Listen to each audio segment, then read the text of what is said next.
अगला सवाल हम लोग देखते हैं, कह रहा है कि figure shows some of the electric field line corresponding to an electric field, the figure suggest that. अब ध्यान दो बच्चों, ये बताइए कि ए की स्पेसिंग और सी की स्पेसिंग आपकी सेम है। Yes sir. भाई ध्यान से सुनिएगा बच्चों, आपका spacing spacing of A region is equals to spacing of C region. Yes और नो, बताइए जल्दी से। अगर आप टेंजेंट ड्रॉ करोगे तो ध्यान से पहले ही ड्रॉ करवा देता हूं, ए पर टेंजेंट ऐसे ही आएगा, कौन से कलर से करूं, ब्लू कलर से कर दूं। ए पे टेंजेंट ऐसे ही आएगा, बी पे भी टेंजेंट ऐसे ही आएगा और सी पे भी टेंजेंट इसी डायरेक्शन में आएगा, क्योंकि ऐसे करके इलेक्ट्रिक फील्ड लाइंस आपको दिखाई गई हैं, ठीक है ना। तो ये बताइए कि ए पर, सी पर और आपका बी पर आपका डायरेक्शन तो सेम है ना भाई, नहीं समझे, है ना। आपका भाई डायरेक्शन तो आपकी सेम है ना, ध्यान से जरा चेक करो। E A cap is equals to E B cap, ठीक है, is equals to E C cap. ये बात मानते हो, बिकॉज जो टेंजेंट की डायरेक्शन है वो आपस में पैरेलल है ना, इस तरीके से। तो डायरेक्शन तो आपकी सेम है, डायरेक्शन सेम है, ठीक है ना, डायरेक्शन सेम है। अब हमें मैग्नीट्यूड चेक करना है, हमें मैग्नीट्यूड चेक करना है। तो देखो ए की स्पेसिंग और बी की स्पेसिंग यानी कि लाइन डेंसिटी जो है, देखिए पर यूनिट वॉल्यूम में जितनी लाइंस यहाँ है उतनी लाइंस यहाँ पर है, 1 2 3 1 2 3, तो दोनों की स्पेसिंग इक्वल है। इसका मतलब दोनों के मैग्नीट्यूड इक्वल है।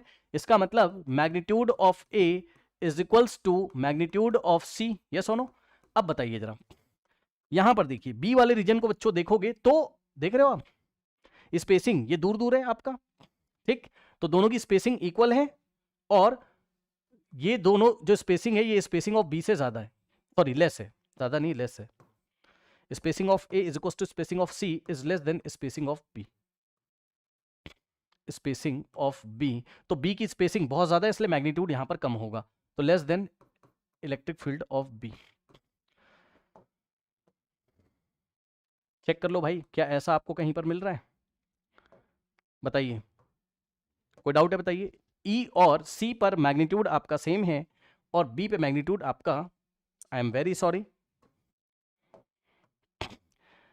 ई और सी पर सेम है और बी से ज्यादा है। डायरेक्शन सेम है इसलिए डायरेक्शन की बात उसने नहीं करी है, डायरेक्ट मैग्नीट्यूड उसने दिखाया हुआ है। तो ए और सी पर सेम, ए और सी पर सेम और बी से ज्यादा, option C is the correct answer. बताइए कोई समस्या, कोई समस्या। डी कैसे हो जाएगा भाई, डी कैसे हो जाएगा, ई और सी पे सेम है क्योंकि यहां पे देखिए स्ट्रेंथ ज्यादा है आपकी, बी से तो ज्यादा है ना, ग्रेटर देन बी, ठीक। बताइए कोई डाउट है, बोलिए। C option is the correct answer. कोई समस्या, आराम से देख लो भाई।